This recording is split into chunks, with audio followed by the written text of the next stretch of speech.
विचार की अधिक आवश्यकता वीणा की स्टार को है।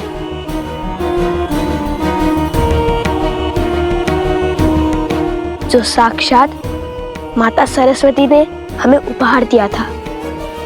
ऋषि कुमार, महाराज की उदारता का उत्तर उद्दंडता से देना उचित नहीं है।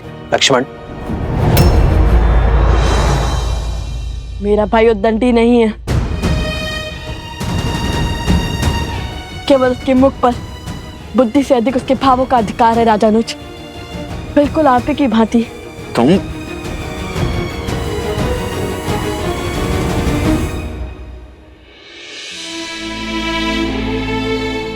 वीणा का तार अधिक खींचने से टूट गया है ऋषि कुमार। क्या आप बताएंगे ऐसा क्या हुआ?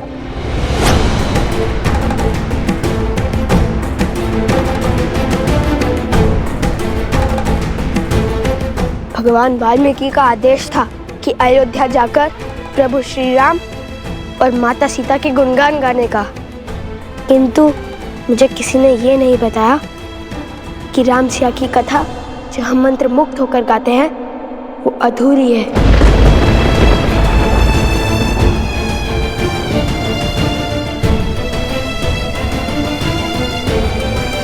ऋषि कुमार,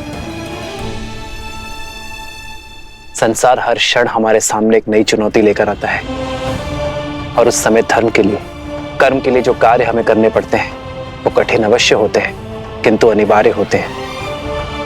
एक व्यक्ति की जीवन कथा तब तक अपूर्ण है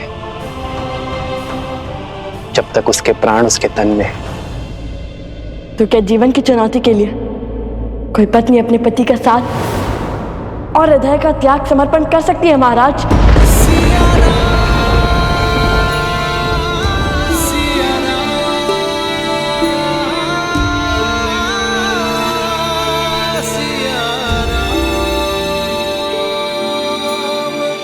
ऋषि कुमार, अयोध्यापति से संवाद संभव है, विवाद नहीं।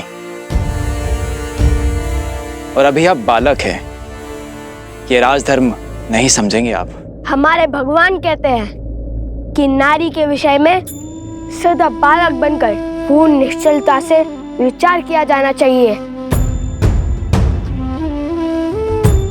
वो नारी जिसमें सदा ही ममता का भाव समाया हो, उसके चरित्र का मूल्यांकन सदा बालक बनकर करना ही उचित होता है, क्योंकि बालकों की बुद्धि लोकपाल से दूषित नहीं होती।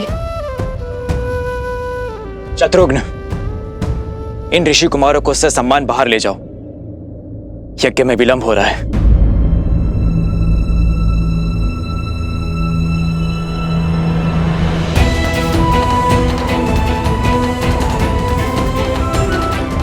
यदि मेरे श्री राम के मन में अपनी संतान के लिए प्रेम जागा तो कहीं उनका तप भंग ना हो जाए। शत्रुघ्न,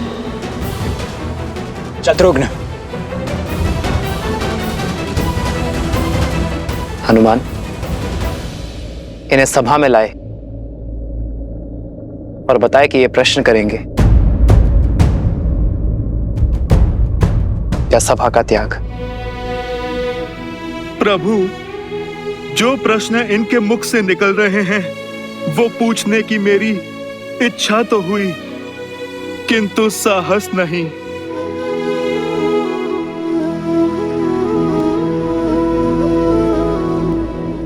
तो जो पूछना है वो अवश्य पूछो ऋषि कुमारों, मैं यथाशक्ति उत्तर अवश्य दूंगा।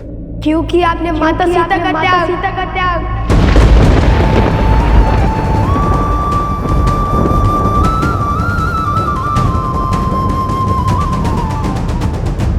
धर्म का आचरण आदर्शों के अनुसार होता है ऋषि कुमार। एक संतान के लिए उसके माता पिता आदर्श होते हैं।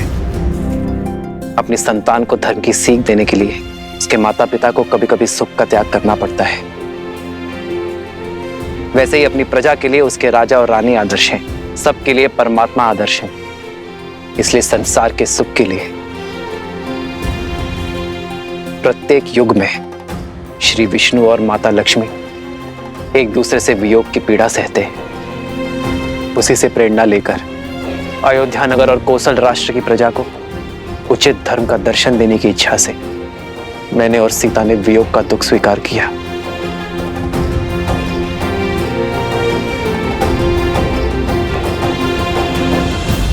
यदि महाराज को दुख देने से मन भर गया हो तो कृपा करके यहां से प्रस्थान करे ऋषि कुमार। यज्ञ की अंतिम आहुति का समय निकट आ रहा है। हम यहाँ महाराज का दुख या अपमान का कारण बनने नहीं आए थे, अपितु हमारे प्रभु श्री राम और माता सीता के दर्शन करने आए थे।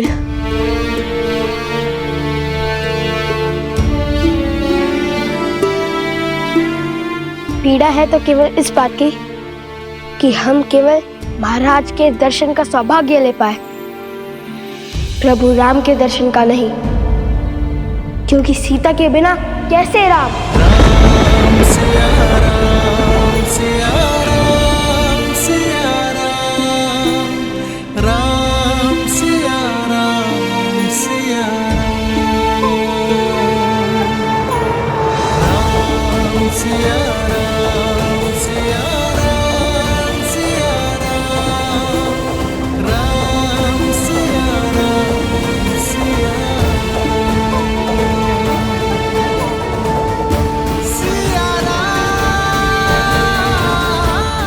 क्योंकि सीता के बिना कैसे राम।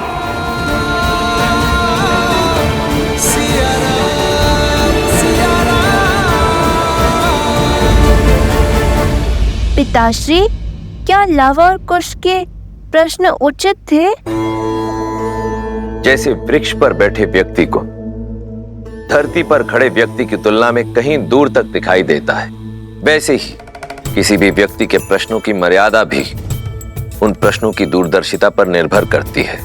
परंतु इसका अर्थ यह कदापि नहीं कि धरती पर खड़े व्यक्ति के प्रश्न अनुचित हैं या फिर उसे प्रश्न पूछने का अधिकार ही नहीं। वो समय भी आएगा जब लव और कुश इस समाज को, संसार को और सृष्टि को और भली भांति समझने लग जाएंगे। और जब वो समय आएगा प्रिय गणेश, तब वो दोनों स्वतः ही उस प्रश्न पर पहुंच जाएंगे जो राम और सीता के पुनर्मिलन का आधार बनेगा।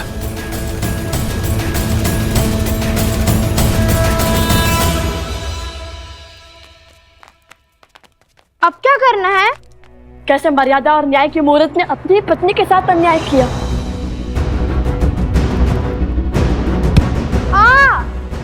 अकस्मात क्यों रुक गए?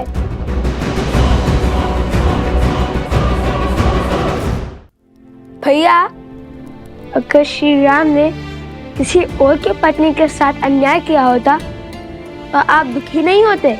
मूर्खतापूर्ण बातें मत करो कुश।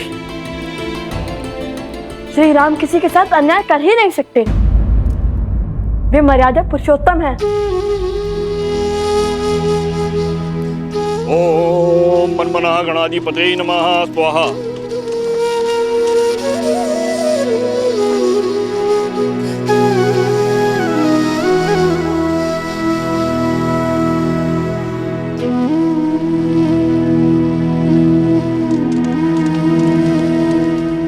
तो क्या जीवन की चुनौती के लिए कोई पत्नी अपने पति का साथ और हृदय का त्याग समर्पण कर सकती है महाराज? क्योंकि आपने माता सीता का त्याग,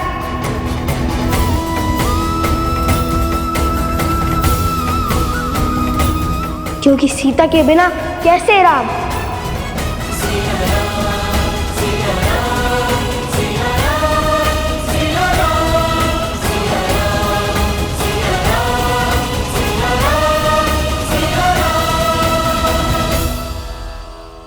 और क्या प्रमाण चाहिए? अब तो सिद्ध हो गया ना कि अयोध्या के राजा राम ने ही अन्याय किया है।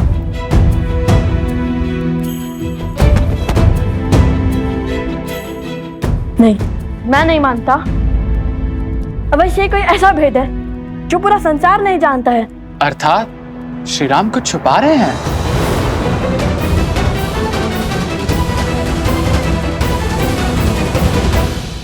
नहीं, कदाचित कोई ऐसा प्रश्न जो कि हमने पूछा ही नहीं, ऐसा प्रश्न जो हमारी बालक बुद्धि में कभी जन्मा ही नहीं, ऐसा प्रश्न जिससे हमारी सारी शंकाओं पर विराम लग जाए।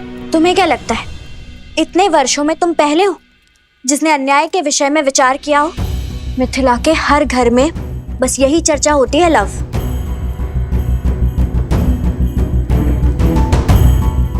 आपको केवल ये दुख है कि हम श्रीराम से उचित प्रश्न नहीं पूछ पाए, किंतु मुझे देखिए, मुझे दो दुख हैं। क्या? एक तो माता सीता के दर्शन ना पाने का, और दूसरा उपगुरु की पत्नी का आरोप सत्य सिद्ध होने का। हम क्यों? भाभी माँ की बातें भैया सुनेंगे। सोमकर, लाओ तो।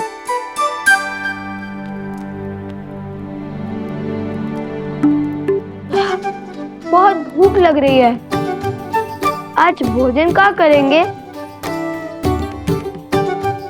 धन्य हो कुमार कुश, इतने बड़े दुख के बीच में भी तुम्हें भोजन की पड़ी है।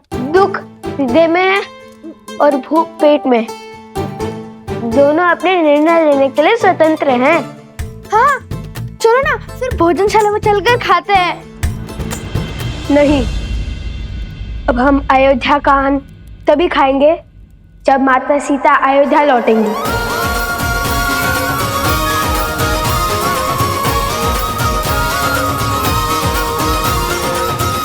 और मैं जानता हूँ कि हमें क्या करना है।